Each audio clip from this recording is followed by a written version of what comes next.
반갑습니다. 소방학 강의를 맡고 있는 강정구입니다.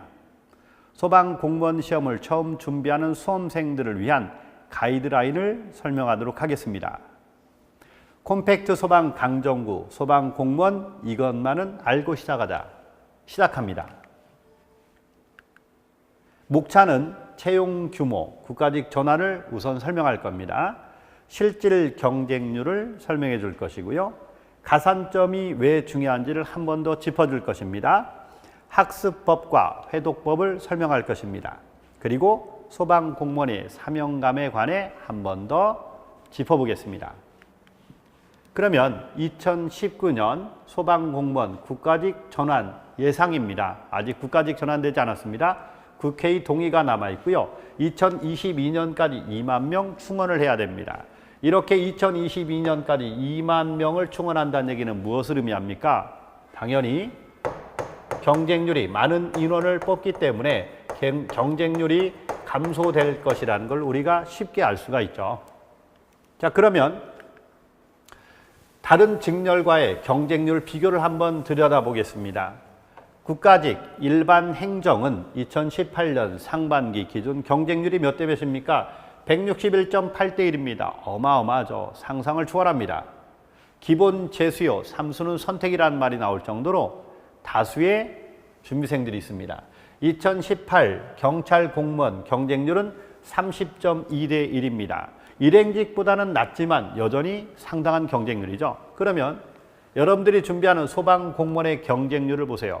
9.7대 1, 2018년 상반기 기준의 경쟁률이 9.7대 1이에요. 그러면 올해 2019년 상반기 경쟁률은 몇 대 몇입니까? 평균 6대 1입니다. 소방공무원 입장에서는 평균 6대 1의 경쟁률은 굉장히 높은 거죠. 그런데 실질적인 경쟁률을 한번 들여다볼까요? 대부분의 학생들이 영어과 학생이 대단히 많습니다. 이렇게 경쟁률이 4대 1까지도 꽈락을 면한다 그러면 4대 1까지도 내려가겠죠. 그런데 좀 더 현실적인 경쟁률은 내려갑니다. 6대 1에서 영어 꽈락자를 빼면 4대 1로 내려가고 여기에서 좀 더 내려가면 3대 1 정도로 기본 3대 1 내지 또는 2대 1 정도로 봐요. 왜 그렇습니까? 원서 접수를 할 때 자기가 시험 보려는 한 곳만, 한 지역만 접수한 학생은 거의 없습니다. 보통 2개에서 3개 이상의 접수를 하기 때문이죠.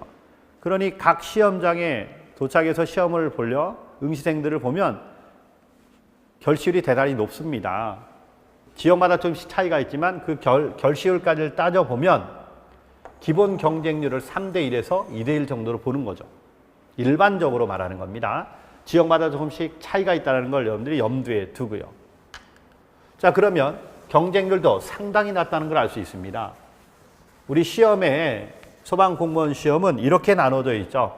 공개 경쟁 채용 시험과 경력 경쟁 채용 시험입니다. 자기가 어느 시험을 볼지를 꼭 따져봐야 돼요.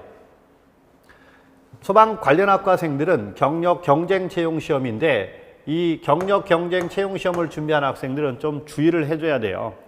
채용 인원이 적기 때문에 시험 점수가 상당히 높다. 경쟁률도 대단히 높다. 그래서 웬만하면 공개 경쟁 채용 준비 시험으로 바꿔서 준비하기를 권합니다. 합격 점수는 일반 지금 현재 기준점으로 보면 이 점수를 합격 점수로 봐요. 국어가 85점, 개론과 법규를 각각 90점 이상으로 이렇게 봅니다.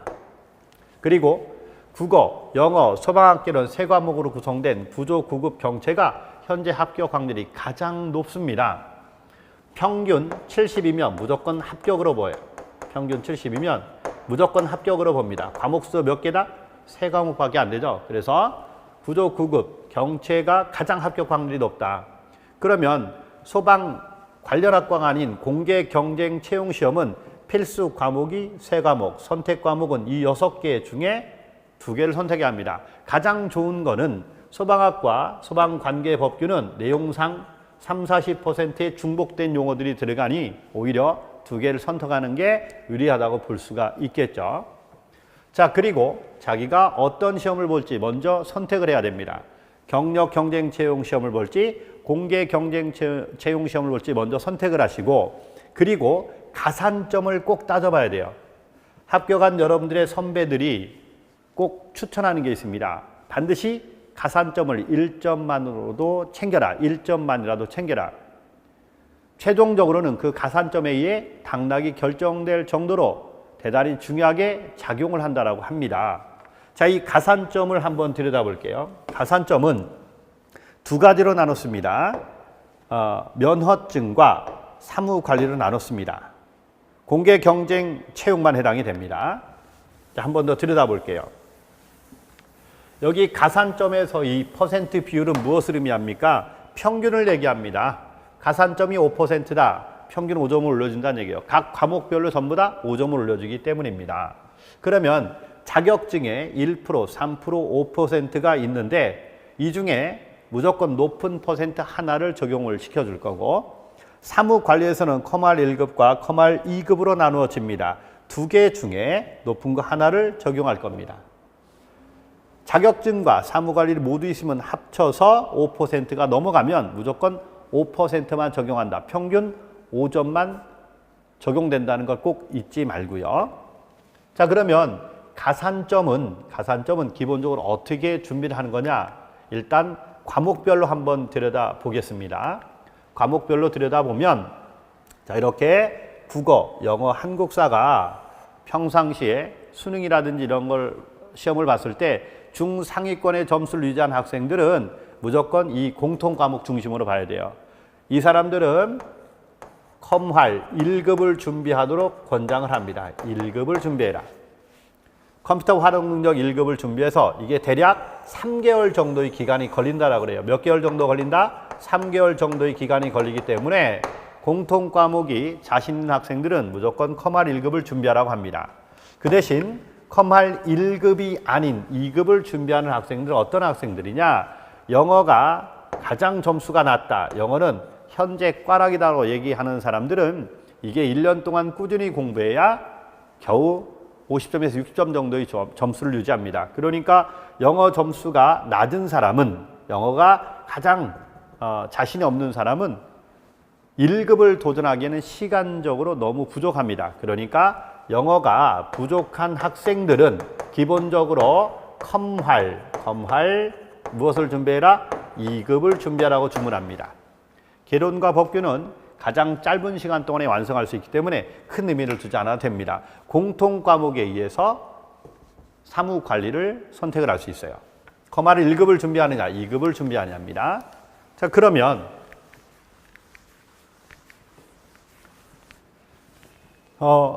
컴활 1급이나 2급을 준비한 학생 외에 나는 컴활 1급이나 2급을 준비하지 못하겠다라고 생각한 학생들은 마지막으로 1%를 얻을 수 있는 방법이 있습니다. 여기 일종 대형 운전면허가 있습니다.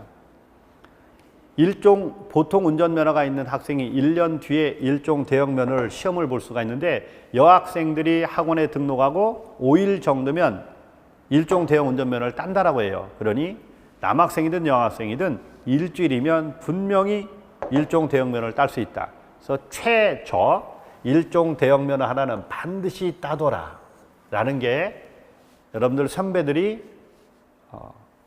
후배들에게 해주는 가장 강력한 조언입니다. 그걸 따라야 되겠죠, 여러분들은.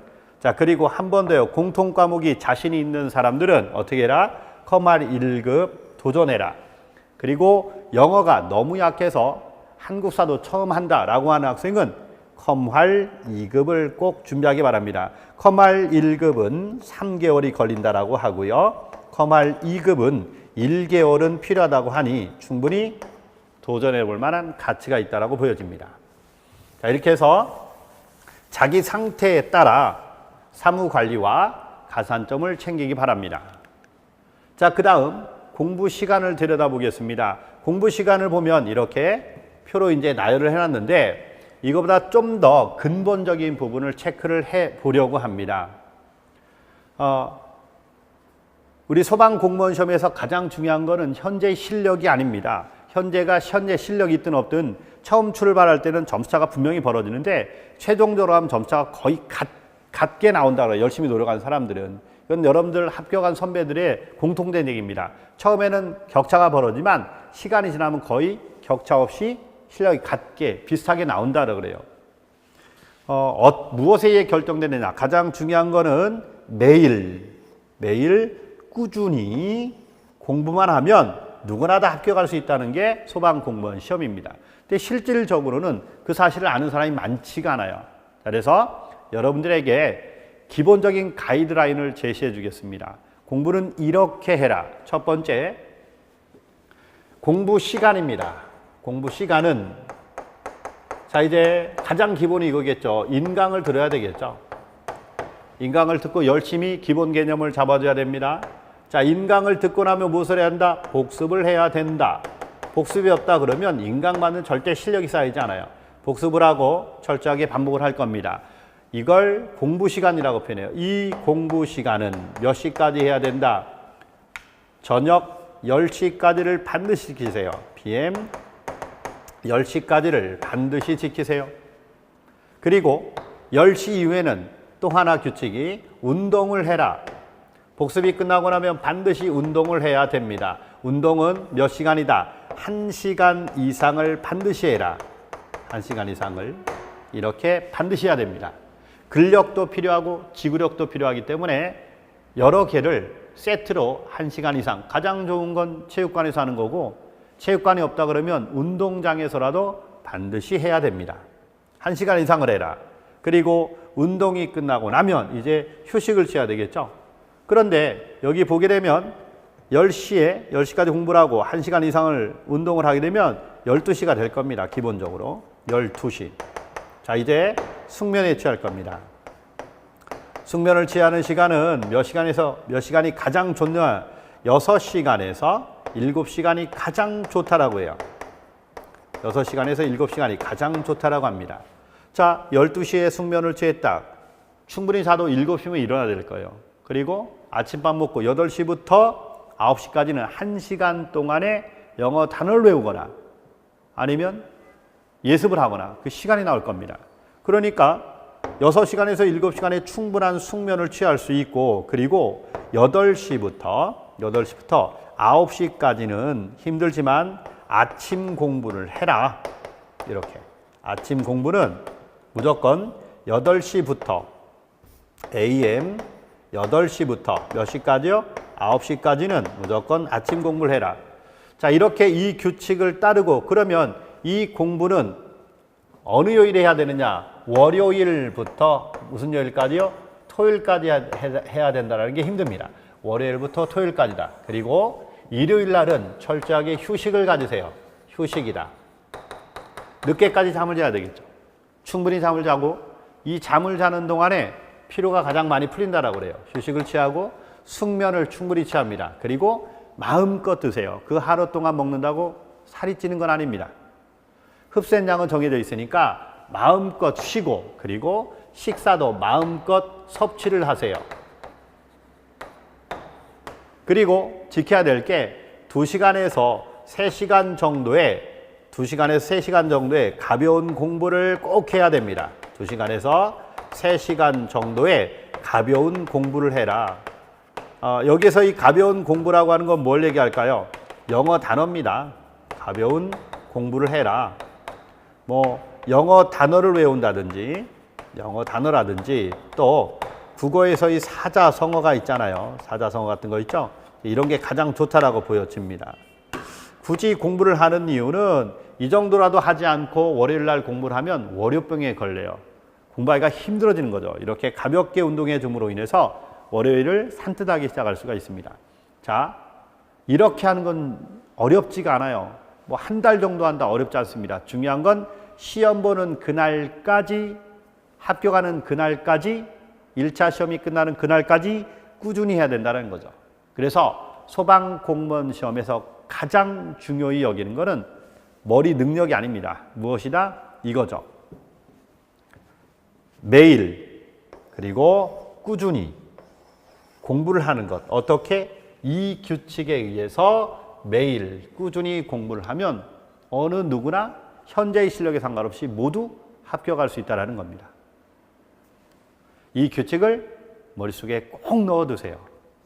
다음, 각각의 과목의 점수를 설명해 드리겠습니다.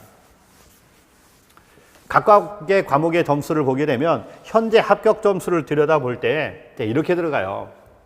국어는 실력 있는 사람이든 없는 사람이든 이렇게 표현합니다. 실력이 있는 사람, 좋아, 잘 맞아도 80점이고 못 맞아도 70점이다. 이 말이 왜 나왔냐면요. 국어는 1년 동안 꾸준히 공부해도 크게 점수가 오르지 않는다는 거죠. 만약에 80점 이상의 85점이나 90점은 고득점이라고 얘기해요. 소방직렬에서는 고득점이라고 얘기합니다. 영어는요. 1차 합격자들의 점수는 50점부터 대부분 형성이 되어 있습니다. 40점대 꽈락을 면했다 할지라도 40점대의 점수는 최종 면접까지 갔을 때 합격한 사람이 거의 없어요. 기본적으로 50점에서 안정적인 점수는 60점 이상으로 봅니다.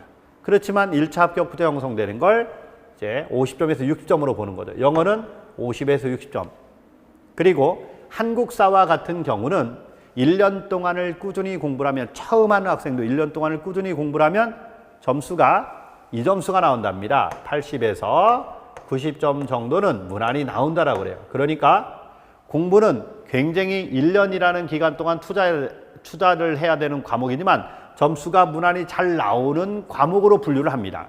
국어는 1년 동안을 공부했지만 내려가지도 않고 올라가지도 않고 일정한 점수가 유지되는 점수다. 단 노력을 했을 때를 얘기하는 거예요. 꾸준히 공부를 했을 때. 자, 이렇게 들어갑니다. 그러면 개론과 법규는 대략 6개월 이후부터 점수가 나올 텐데 이런 점수가 나와요. 보통 6개월 정도 하면 자신감이 좀 붙습니다. 그리고 그 이후에 문제를 풀어보다 보면, 기출문제라든지 다양한 문제를 풀다 보면 개론은 80점 이하로 내려갈 수가 없어요. 기본 점수 80점 맞습니다. 법규는 개론보다는 나중에 공부하는 시간도 더 적겠지만 대략 70점 정도, 원 점수는 70점 정도로 봐요. 그렇지만 조정 점수로 따지면 개론보다 조금 더 높은 점수가 나올 겁니다. 선택 과목은 조정 점수가 있기 때문이죠. 자, 이게 바로 합격을 하는 점수입니다. 그러면 머릿속에 넣어두세요. 개론 80점 이상, 법규 70점 이상, 무조건 이 정도 점수 이상은 합격이라고 봅니다. 자, 이게 출렁이고 있네요. 국어와 같은 경우는 이렇게 잡을 겁니다. 국어가 80점을 맞는 사람은 영어가 50점이면 돼요. 그리고 한국사는 90점을 맞으면 되겠죠. 이렇게. 자, 그리고 국어가 70점을 맞은 사람이다. 국어가 70점을 맞은 사람은 영어 60점을 맞고 그리고 한국사를 90점을 맞아야 맞겠지. 그래야 점수가 같아지기 때문입니다. 그런데 이 점수는 보통 안정적으로, 최종적으로 안정적으로 합격하기 위한 점수고, 그렇지 않은 경우는 보통 이렇게 합격을 합니다. 국어가 70, 가장 쉽게 맞는 점수가 국어가 70, 영어가 60, 그리고 한국사가 이렇게 90으로 맞습니다. 80여, 90여, 90 이렇게 맞습니다. 자, 그러면 이게 이제 가장 안정적으로 맞는 점수인데 보세요. 이렇게 세 개를 하면 73.3 정도가 납니다. 평균이. 가장 안정적으로 합격을 해요. 그리고 일반적으로 합격하는 점수, 이제 가장 안정적으로 맞는 점수가 이 정도 점수라고 볼 수 있고요. 그 다음 이제 세 과목은 이 점수를 기준점으로 넣었다 빼면 되겠죠. 80이면 60에 요거 얼마로? 80으로 이렇게 80에 60, 80 이렇게 하면 가장 안정적인 점수가 나올 겁니다. 그런데 점수만을 보면 상당히 높다라고 느낄 수 있지만 좀 더 자세히 들여다보면 아까 얘기한 것처럼 국어는 잘해도 80점이고 꾸준히 노력하면 못해도 70점이기 때문에 누구나 맞을 수 있는 점수예요. 영어는 1년 동안 죽어라 해야 이 점수가 나옵니다. 미리 단언컨대 영어가 가장 어렵습니다. 영어는 죽어라 공부해야, 가장 밑바닥인 사람이 영어를 죽어라 공부하면 이 정도 점수가 나옵니다. 그리고 한국사는 1년 동안 꾸준히 공부하면 누구나 90점까지는 맞을 수 있다라고 해요. 그러니까 요 두 개를 뺀 요거는 요거 영어가 가장 어렵다고 얘기하는 게 바로 이제 이것 때문이니까 여러분들 머릿속에 꼭 넣어두세요. 국어 70점, 영어 60점, 한국사 90점. 만약에 국어가 80점이 나온다 그러면 한국사 80점으로 낮출 수 있고 아니면 영어를 50점으로 낮출 수 있어요. 그러니까 이거는 이제 여러분들이 공부하는 동안에 또 이거는 이제 결국 시험 보고 나서 여러분들이 이렇게 따져보면 좋고, 또 시험 공부를 하는 동안에는 이 정도 점수는 머릿속에 꼭 넣어두란 얘기입니다. 자, 이제 지웁니다. 머릿속에는 이걸 꼭 넣어주세요. 국어 70입니다. 영어 60, 그리고 한국사 90이면 무조건 안정적인 합격이다. 체력 같은 경우 꽈락만 면하면 무조건 안정적으로 합격한다는 얘기를 해요. 그리고 필기와 조정되는 점수를 보면 적용되는 게 필기와 체력과 그리고 뭐가 있나요? 면접이 이렇게 있잖아요. 적용 비율이 필기가 75%입니다. 체력이 15%가 되고 그리고 면접이 10%가 이렇게 돼요. 보면 필기에서 체력, 면접까지 다 했을 때 출렁이는 점수가 몇 점이냐? 3점에서 보통 이제 최저 점수와 이 순위가 엎어져서 당락이 바뀌는 점수가 평균 3점이라 그래요. 평균 3점. 그러면 평균 5점 이상만 높으면 어떻게 된다? 체력 꽈락에 면접 의미 두지 않아도 필기에서 평균 5점 이상 격차만 벌이면 여러분들은 무난히 합격한다는 얘기거든요. 그래서 미리 필기가 얼마나 중요한지를 꼭 체크하기 바랍니다.